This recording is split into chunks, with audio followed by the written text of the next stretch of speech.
Now we're going to talk about how we control lighting functionally to make it useful on the stage and in events and things like that. And the first topic we're going to look at is the absorption of light.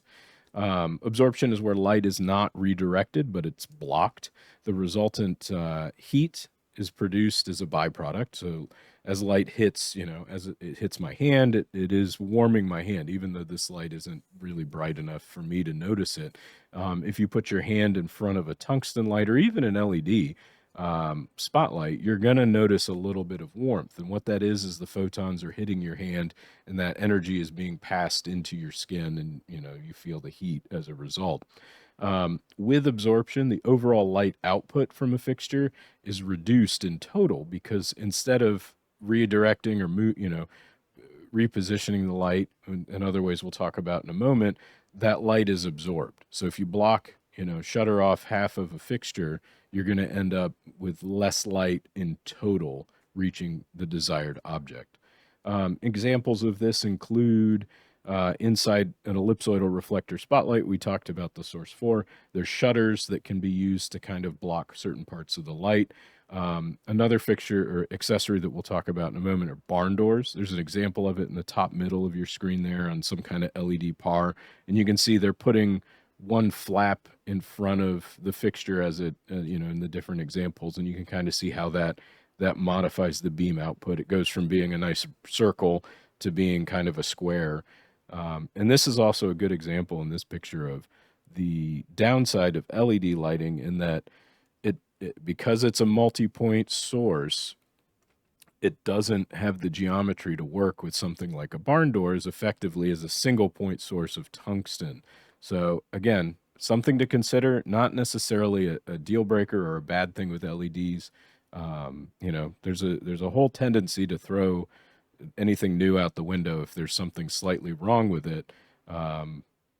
But this is something you just have to be aware of when using it, that certain things like barn doors may not be as effective as they once were. Other ways that we see absorption is with gobos, and we'll talk a little bit about gobos, but an example of that is the bottom left. It's a gobo with like some truss and some architecture in that.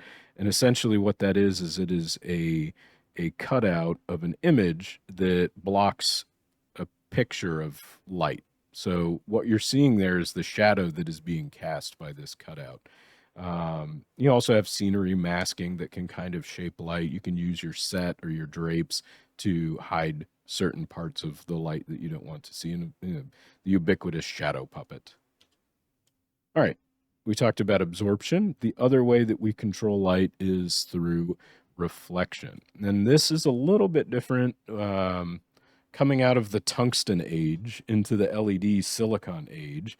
But there's still some of these applications that you might see in fixtures as you go through life. The most ubiquitous one is probably the spherical reflector. And you can see kind of how the geometry of that works. You have a point source, it hits the sphere or the hemisphere, and then it is redirected out kind of a 90-degree angle to the axis of the sphere. With all reflection, light is being bounced off this reflective surface with ideally minimal absorption. Any reflector is going to be imperfect in some way, but you're going to see this in early candlelit theaters and lamplit theaters because they would put like a hemisphere reflector on one side of the light, maybe facing towards the audience, to reflect it back to the action on stage. Another common reflector type is the ellipsoidal. This is most commonly seen in the ellipsoidal reflector spotlight, also known as source 4s, also known as LECOs or PC spotlights. And the idea there is that instead of reflecting it straight out, the ellipsoidal has the point source inside the reflector in the center, and the light is redirected kind of towards an aperture in the middle of the fixture. This is what allows you to redirect it through, your PC lenses and have it go through a gobo to project an image onto a surface. So that's the reason that ERS fixtures or LECOs can be utilized with gobos, is because they have that funnel effect of the lighting going through it. Moving lights that are profiles or spotlights typically emulate this effect. And we'll talk about that when we get into moving lights. And the last reflector type is parabolic. This one, when we talk about power lamps in a bit, it's again slightly different than an ellipse. It's a parabolic shaped reflector, and it functions similarly to the spherical reflector, but it has different effects that make power lamps slightly unique. You get like more of an oval shaped pool of light as opposed to a circle shaped. Another way that we see reflection being used in moving fixtures is some moving fixtures utilize a flat mirror or a slightly curved mirror that's mounted to some type of gimbal or armature, and that moving mirror redirects the beam of light that's output from the fixture. All right. The last means of control with light is refraction. And the idea here is that light passes through a clear medium, typically glass, could be acrylic, could be plastic, but there's going to be some heat byproduct because even if the glass is the clearest thing you've ever seen, it's still going to have some sort of imperfections in it.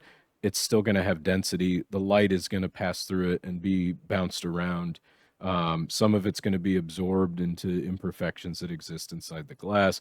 Some light's going to be reflected off, either the initial surface on the exterior of it or on the interior surface of the lens itself. So no lens is a perfect lens.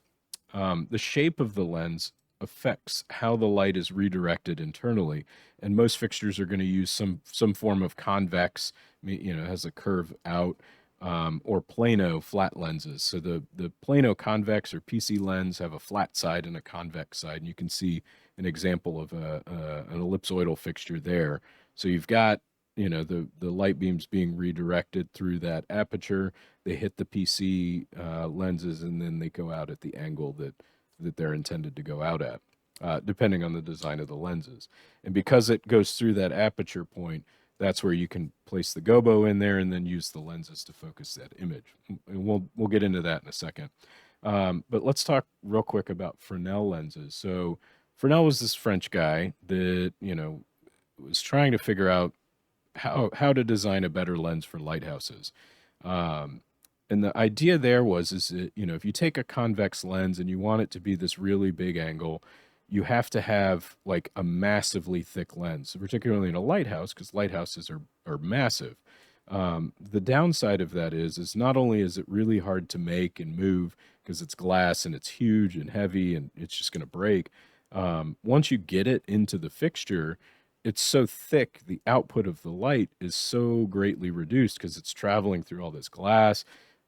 It's just so impractical to get that angle. So Fresnel did some thinking and realized that all the stuff in the middle of the lens, all that extra glass, really does nothing for the actual refraction process. It's all the surfaces. So he designed a lens that really just utilizes the surface. So if you look at the image there, on the left, you see the big blue plano convex lens. And then on the right, you see the same lens, but highlighted in red are all the surfaces of the curvature. And he cut those out and just put them on a plano surface.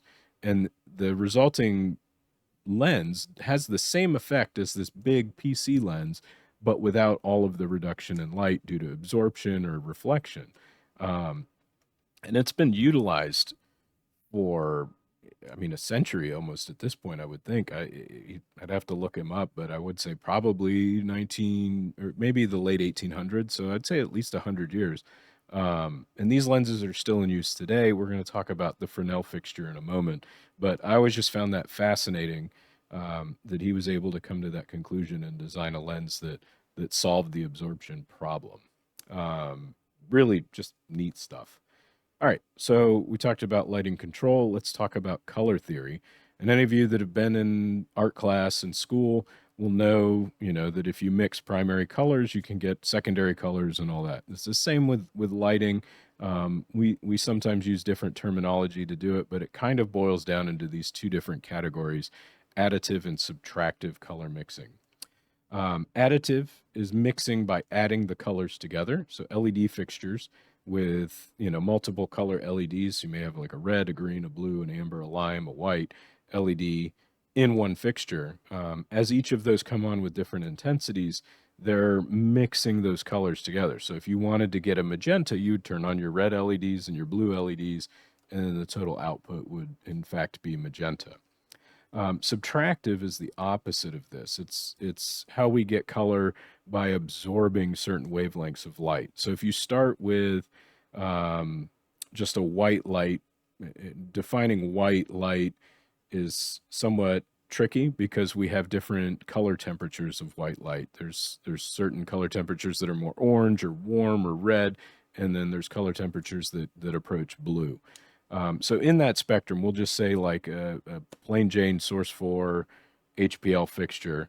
Subtractive color mixing to that fixture is pulling certain wavelengths of light out of it by using a filter that we call a gel. So a gel is a piece of polycarbonate that appears a certain color. So if you have a piece of red gel, effectively what's happening is that gel is filtering out everything except red wavelength light. So if you slide that in front of a light that is a white source light, all that's going to come out of it is the red wavelength light. The rest of the colors in that spectrum are then absorbed into that gel. So when you have a tungsten fixture, color temperature on tungsten is around 2700 Kelvin, which is on the orange side of things. I think daylight is like 10,000 or 20,000 or something like that. So blue, you get, as you approach daylight, you get more blue colors. Tungsten tends to be warm. So if you have a red gel, the majority of light coming out of that fixture is towards the red end of the spectrum. If you put a blue gel in front of that fixture, you're going to find that the output is not as great.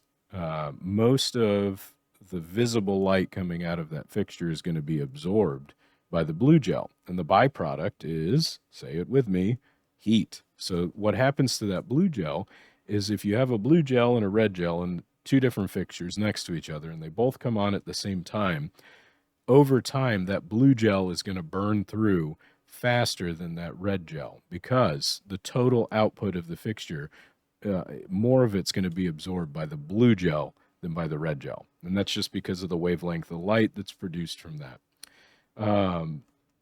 Going back to the color theory side of it, though, so additive is useful because it can produce these really rich, saturated colors, particularly your blue and magenta, so on the cooler side of the spectrum.